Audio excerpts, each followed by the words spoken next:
ወደኛ እያሳየም ነበረ። ነገር ግን አንዴ ራሱ ላይ እኛ ስንጠቀው ወደኛ ነበር ሲያደርግ የነበረው እንድንጠቀው አልፈለግም ነበር እና እስከዛሬ ስንሰራም እንዲህ ዳይሬክት ፊት ለፊታችን የተገደለብን ሰው የለም።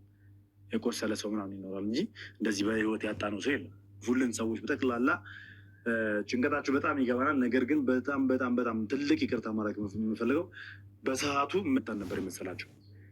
እኔ ወይ ዘላለም የተመታው ነበር የመሰላቸው። ብዙ ቪዲዮዎች ሰርተን አልለቅቅንም። ፈቃደኛ ሆነዋል ሊመልሱ፣ ማለትም የራሳቸው ንብረት እንዳልሆነና መመለስ። ሰላም ሰላም፣ ውድ ቤተሰብ እንዴት ናችሁ? ደህና ናችሁ? እኔ ደህና ነኝ፣ እግዚአብሔር ይመስገን። እንዴት ናችሁ? ሁሉ ሰላም? እኔ ደህና ነኝ፣ እግዚአብሔር ይመስገን። ያን ሌባ ሰውዬ ህይወቱ አለፈ።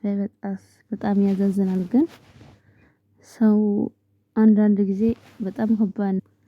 እውነት እነሱ አባል ጋር አንድ ሰዎች ተጎደ መሰለኝ። እኔ ግን ሰውዬ ራሱን አጠፋ። አሁን ቪዲዮ ሊቀቁ ሰውዬ አረፈ እያሉ ነው። በፈጣሪ ሆይ አይከብድም? ግን አንድ ሰው እስር ቤት በሆን ይሻላል። ራሱን ማጠፋት አጽያት ነው በእግዚአብሔር ዘንድ። ለእነሱም ጭምር ናቸው። ብዙ ሰው የሚያውቀው አንተን ስለሆነ እነሱ ግን በአንተ ዙሪያ ያሉትም ሰዎች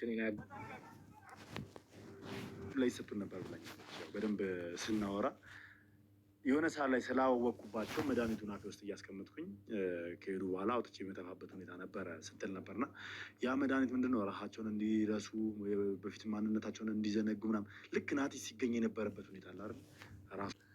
እሺ ውድ ቤተሰቦች የዛሬ ቪዲዮ ይሄ ይመስላል። ላይክ፣ ሼር፣ ሰብስክራይብ አድርጉልኝ። ኮሜንታችሁ ሁሉ ነገር አመሰግናለሁ። ላይክ ስታደርጉልኝ አመሰግናለሁ። የመዳም ቅመሞች ስራ ሁሉ መልካም በዓል ይሁናችሁ። የክርስትና እምነት ተከታዮች ሁሉ